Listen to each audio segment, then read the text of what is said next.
Je vous remercie tout d'abord, bonjour à tous et merci pour cette invitation qui me permet de présenter quelques résultats que nous avons obtenus sur la caractérisation physico-chimique donc de ces particules fines. Alors, on les appelle les SUI chez nous, donc les black carbone, qui sont émises par un moteur d'avion commercial. Donc je travaille au CINAM, c'est le centre interdisciplinaire de nanosciences de Marseille. Nous sommes basés sur le campus de Lumini.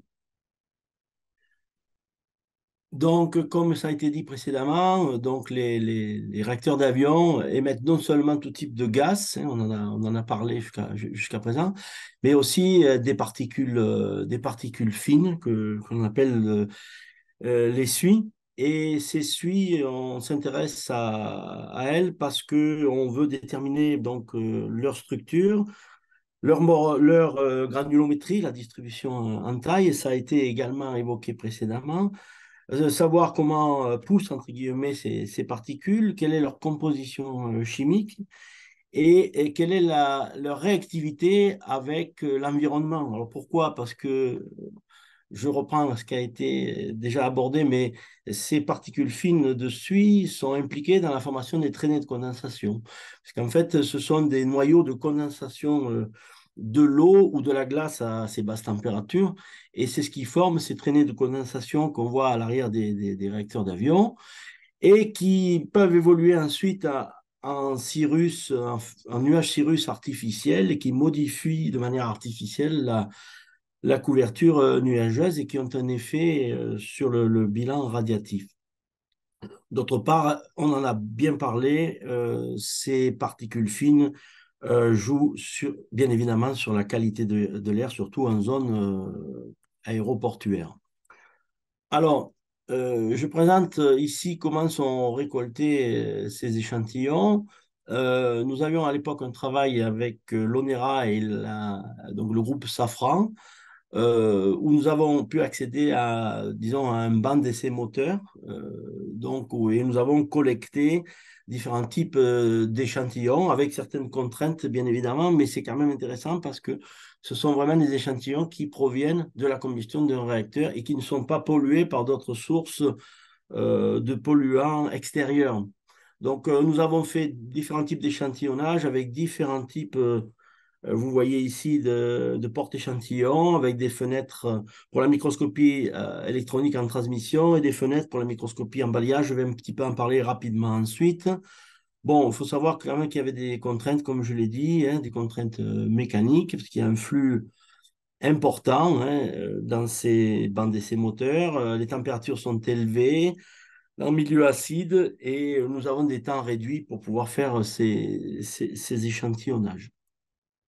Alors, on a regardé plusieurs types de réacteurs. Là, je vais présenter quelques images concernant les réacteurs CFM 56 5C qui équipent notamment les Airbus 340, mais il y a eu d'autres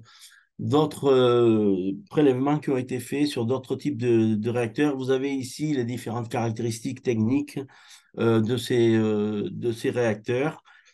Euh, je vous présente les outils qui sont à notre disposition au laboratoire.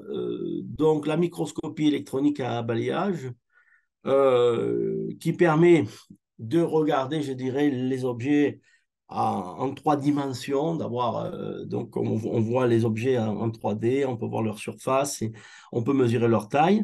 Et pour des particules fines, on étudie également la microscopie électronique en transmission sur des objets qui permettent justement d'avoir disons, un faisceau qui puisse être transmis dans l'échantillon, ça veut dire des échantillons qui sont relativement fins, la microscopie électronique en transmission avec de meilleures résolutions et qui nous donne une projection, en fait, une image projetée de la particule de suie et il nous permet également de déterminer les diamètres, notamment des particules primaires. Je vais vous donner quelques exemples ici. Alors, sur la gauche, c'est la microscopie à balayage. Bon, c'est relativement bien connu. Sur des filtres en polycarbonate, là, donc là, ici, vous pouvez voir des particules sous forme d'agrégats ou alors des particules isolées. Euh, donc là, c'est la microscopie électronique à balayage. On voit la structure 3D, on voit nos agrégats. Et à droite, microscopie électronique en transmission. où là, on voit vraiment la taille et la microstructure de nos particules, notamment de nos particules primaires, et c'est très utile pour faire ensuite la distribution en taille de ces particules. On peut également faire sur ces appareils, notamment la microscopie en transmission, de la diffraction pour voir la microstructure fine de nos particules primaires de suie. Et on s'aperçoit que c'est connu dans la littérature, mais ces particules primaires de suie ont une, donc c'est du carbone, hein, et ont une structure, ce qu'on appelle turbostratique, donc une structure, je ne sais pas si vous le voyez à l'écran, mais en pelure d'oignon, également appelée en pelure d'oignon, donc avec des microcristallites de graphite qui sont enchevêtrés les uns dans les autres. C'est très caractéristique de ces particules black carbone dessus. Alors, on a ce qui nous intéresse et qui a été discuté précédemment, je dirais, euh, notamment sur les particules ultra fines, on a déterminé la taille de nos particules de suie et on s'est aperçu que, alors en rouge foncé, c'est la microscopie à balayage et en hachuré, c'est la microscopie en transmission. On s'est aperçu qu'il y avait une différence de taille lorsqu'on regardait la granulométrie. Alors, ça a été fait sur un échantillon représentatif, et c'est plus de 10 000 nanoparticules, donc c'est représentatif. Et on s'est aperçu qu'il y avait un delta entre ces deux types de granulométrie. En fait, ça vient du fait de la préparation des échantillons, parce qu'en microscopie à balayage, donc, en fait, on est obligé de déposer une couche conductrice sur nos échantillons et du fait, en fait, on fausse la mesure. Donc, ce qui est vraiment intéressant et représentatif, c'est la mesure en microscopie en transmission. Et comme vous pouvez voir, on a un diamètre moyen de nos particules primaires, hein, donc c'est vraiment ce qu'on a vu précédemment en microscopie, qui est aux alentours de 10 nanomètres. Donc, ça rejoint bien ce qu'a dit François Ducrot sur les particules ultra fines, hein. Il parlait, je crois, d'une gamme entre 10 et 12 nanomètres. Donc, c'est exactement ce qu'on voit sur ces types de réacteurs d'avion, autour de 10 nanomètres. Alors, on a comparé ces distributions en taille avec des distributions en taille pour les moteurs diesel. Alors, ce n'est pas des études que nous avons menées, c'est un examen de la bibliographie. Donc, on a regardé alors leur structure. Au niveau de la structure, on a toujours ce carbone graphite de forme turbostratique, à la fois pour les moteurs d'avion et pour les moteurs diesel. On a une morphologie sphérique également, hein, dans les deux types d'aérosols. Par contre, au niveau des tailles, ça a été dit également précédemment, pour les avions, on a des tailles autour de 10 nanomètres, avec une distribution en taille, je ne l'ai pas dit précédemment, log normal. Par contre, pour les diesels, alors il y a encore des incertitudes sur le type de distribution, parfois gaussien, parfois log normal dans la littérature. Mais par contre, les diamètres moyens sont plus élevés. Donc, dans les papiers que j'ai regardés, on avait des diamètres qui pouvaient aller de 16 à 30 nanos. Encore une fois, c'est le diamètre de la particule primaire et pas forcément de tout l'agrégat qui, lui, est formé de plusieurs particules primaires. Alors voilà les distributions en taille des différents papiers que j'ai regardés. Donc voilà, ça varie entre 16 et puis 30 nanomètres pour des suies diesel. Alors un paramètre important également, c'est ce qu'on appelle la dimension fractale qui permet de donner une idée de la compacité de notre agrégat. Pour le coup, c'est plus la particule primaire, mais donc c'est l'agrégat qu'on peut voir ici sur cette photo de microscopie en transmission. Donc, on a fait des mesures sur plusieurs agrégats, une collection d'agrégats, en mesurant donc la longueur de ces agrégats. En connaissant le diamètre d'une particule primaire, on peut remonter à la dimension fractale. On trouve une dimension fractale qui est à 1,9 pour le réacteur d'avion. Et c'est comparable, on va dire, avec ce qu'on a pour les suies diesel, puisqu'on est aux alentours de 1,9. Donc, vous voyez là, ici, la dimension fractale, ça traduit bien, je dirais, la compacité de nos agrégats de suie. Enfin, on a regardé la chimie, c'est-à-dire la composition chimique de ces particules d'avion, de suie d'avion. Pour ce type de réacteur 5C ici, on a essentiellement du carbone, ça on l'avait vu, à 98%, oxygène 1,5%, du soufre à l'état de trace, bon, ce qui donne un ratio oxygène sur carbone qui est faible, qui est de 0,02, inférieur à celui qu'on voit dans la littérature pour l'essuie diesel, qui est au minimum de 0,05. Et même j'ai vu dans d'autres papiers, on est à 0,1, 0,15 pour ce ratio carbone-oxygène, ou plutôt oxygène sur carbone. Bon, voilà, donc je vais à présent conclure. Donc, on a mis au point un système, une méthodologie pour collecter ces particules derrière les réacteurs d'avion. Pour ce type de réacteur-là, CFM 56, 5C, on a regardé les particules primaires, leur structure, leur morphologie, la distribution en taille. On a également regardé les agrégats. Ces agrégats sont formés de plusieurs particules primaires. On a déterminé leur dimension fractale, leur composition chimique. Alors, ce qu'on a vu également, c'est qu'il était préférable d'utiliser la microscopie électronique en transmission plutôt que la microscopie à balayage, qui introduit un artefact. Et enfin, par rapport aux suies diesel, donc nos suies d'avion, bon, elles ont la même structure, la même morphologie, notamment des particules primaires, et elles ont la même dimension fractale pour les agrégats. Par contre, au niveau des diamètres moyens des particules primaires et des ratios oxygène sur carbone, ils sont différents. Voilà, donc je voulais souligner quand même que ce travail est essentiellement le travail de thèse de David Deley, de l'ONERA, donc qui a fait sa thèse ici au labo en co-tutelle avec l'ONERA. Également d'autres personnes de l'ONERA, du groupe Safran, de mon laboratoire, le CINAM, et le service de microscopie électronique qui est très important dans ce travail puisqu'on utilise beaucoup la microscopie électronique. Voilà, je vous remercie pour votre attention. Eh bien, Benjamin, c'est nous qui te remercions pour la qualité de ta présentation. Vraiment, c'est une chance d'avoir eu ces éléments en conclusion parce que ça vient matérialiser vraiment cette question des ultrafines de façon très précise.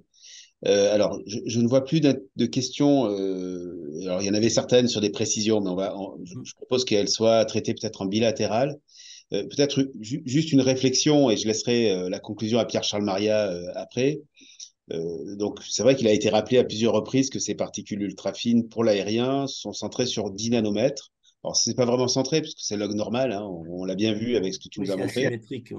Et c'est le seuil à partir duquel on commence à compter. C'est la normalisation européenne. Donc, ça veut dire qu'on est en plein sur le pic. Donc, il y a peut-être des messages à faire remonter au niveau international. Je me permets de rajouter qu'on a fait d'autres mesures sur d'autres types de réacteurs, CFM 56 toujours, mais là, on était plutôt à 8 nanomètres. Ah, Donc c'est peut-être à plus forte raison ce que tu dis sur cette norme, enfin, ou sur cette définition pour comptabiliser les particules. je trouverais utile qu'on fasse remonter en tout cas ça via le laboratoire central. Je ne sais pas si quelqu'un est présent et en tout cas que dans ces normalisations, ces sujets puissent être bien intégrés. Alors c'est vrai qu'il y a eu beaucoup de référentiels liés à la voiture. Hein, tu as souvent comparé au diesel, mais on voit que là on a quand même une singularité. Pierre-Charles, je vous laisse la conclusion si vous êtes d'accord. Je suis d'accord. Merci beaucoup, Dominique. Alors, je voulais avant tout remercier l'équipe d'Atmosud qui a su mettre sur pied ce premier webinaire destiné à l'aérien avec la constitution du groupe d'intervenants que je tiens à remercier. C'était très clair et nous sommes très heureux qu'ils aient pu amener leur contribution. Et merci, bien entendu, aux personnes en grand nombre hein, qui se sont connectées pour suivre ce webinaire, en particulier à ceux qui ont euh, posé des questions ou fait un ensemble de remarques. Et alors, en termes de conclusion de cet événement-là, ce que je voudrais dire, c'est que j'ai remarqué que Benjamin et Florence ont parlé sur un fond d'écran qui n'est pas comme le mien. Moi, c'est un lac du Mercantour, le lac Nègre. ils sont intervenus avec un fond d'écran que nous avions préparé pour les 50 ans d'Atmosud. Hein, on voit marqué le futur est dans l'air. Ce à quoi nous pensions à ce moment-là, c'était de dire que nous faisions une rétrospective de la surveillance des 50 dernières années et nous disions bah, il faut aller de l'avant, il faut explorer de nouvelles voies de mesurage, de nouvelles techniques.